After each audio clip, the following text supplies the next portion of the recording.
Hi everyone, welcome to my another daily blog. আজকে আমি গিয়েছিলাম সকালে ঘুম থেকে উঠে ছাদে গাছে পানি দেওয়ার জন্য। ছাদে গিয়ে দেখি যে গাছগুলোর অবস্থা অনেক খারাপ, কারণ যে পরিমাণে রোদ খুলনাতে। এখানে ছোট ছোট গাছ ছিল, তারপর আমি বালতি আর মগটা নিয়ে গেলাম।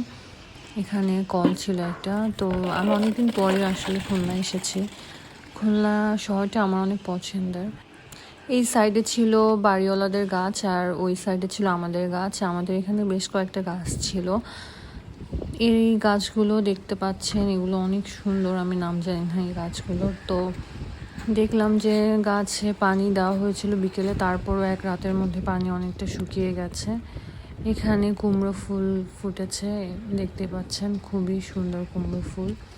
হলুদ রঙের কুমড়ো ফুল ফুটেছে। এরপরে মরিচ গাছে ফুল ফুটেছে বেগুনি কালারের।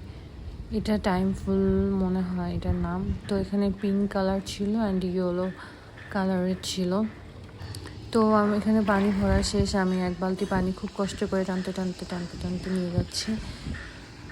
আর বালতিটা অনেক ভারী ছিল, তারপর আমার যেহেতু পানি দিতেই হবে, তো আমি টানতে টানতে নিয়ে যাচ্ছি। এরপরে সব গাছগুলোকে ইচ্ছা মতো পানি দিলাম, যেহেতু গরমে এদের অবস্থা অনেক খারাপ। তো আমি ইচ্ছা মতো পানি দিলাম, অনেক বেশি বেশি করে পানি দিয়েছি।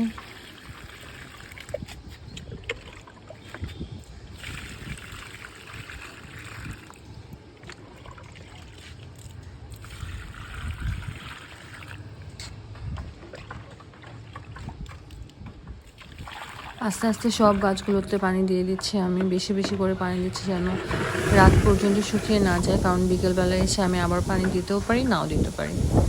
তো এই কুমড়ো ফুলগুলো আমার কাছে অনেক ভালো লাগছিল। আম্মু বললো যে এগুলোতে ফুল হয় কিন্তু ফল আসে না, মানে মরিচ গাছেও কোনো মরিচ হয় না।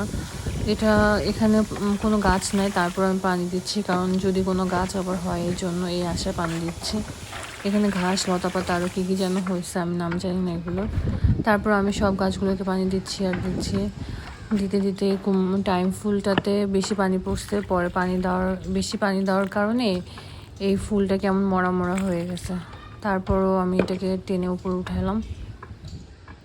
ওই সাইডে দেখলাম যে একটি গাছে ঢ্যাঁড়সের ফুল ফুটেছে। ওই ঢ্যাঁড়স ফুল আমি এর আগে কখনো দেখি নাই, এই প্রথম দেখলাম। আর এটা ছিল কি যেন একটা, ওই যে কাশি হলে যে পাতাটা খায়, ও তুলসী পাতা, ওইটা ছিল। তো এই তো ছাদটা অনেক সুন্দর এই বাসার। আর খুলনার পরিবেশ তো সুন্দর, কিন্তু সামারে অনেক গরম, মানে মাত্র অতিরিক্ত গরম। তো আমি বালতি রাখতে গিয়ে দেখি যে এখানে আরেকটা গাছে পানি দেওয়া হয়নি। তো এই গাছটাতে পানি দিই আমি। আমি জানি যে পানি দেওয়ার সঠিক নিয়ম এগুলো না, তারপর আমি দিচ্ছি আমার মতো করে, যেহেতু আমি জানি না। তারপরে দৌড়াতে দৌড়াতে গরমের মধ্যে ছুটতে ছুটতে বালতি রাখবো, তখন যেয়ে দেখি যে এই ছোট্ট দুটা গাছে পানি দেওয়া হয়নি। সাথে ছাদের পাশে আরেকটা গাছ ছিল, ওই গাছেও আমি পানি দিই। তারপরে এখান থেকে একটা মগে করে নিয়ে আমি পানি দিই গাছগুলাতে, যেহেতু প্রচণ্ড গরম। তো পানি না দিলে এরা বাঁচবে না। তো এই দুইটা গাছেও পানি দিই, আর বাদ বাকি পানিটুকু সব ঢেলে দিয়ে চলে আসি। পরে আমি ভাবছিলাম যে এটা লজ্জাপতি গাছ, কিন্তু আসলে এইগুলোর কোনো লজ্জা নেই, এটা লজ্জাপতি গাছ না।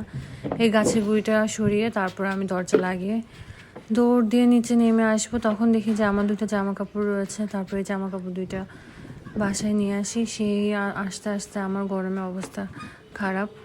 এত গরম কি বলবো আর ভাই, গরমের জ্বালায় জীবন শেষ। তারপরে দৌড় দিয়ে আমি নিচে চলে যাই বাসায়। তো আল্লাহ হাফেজ।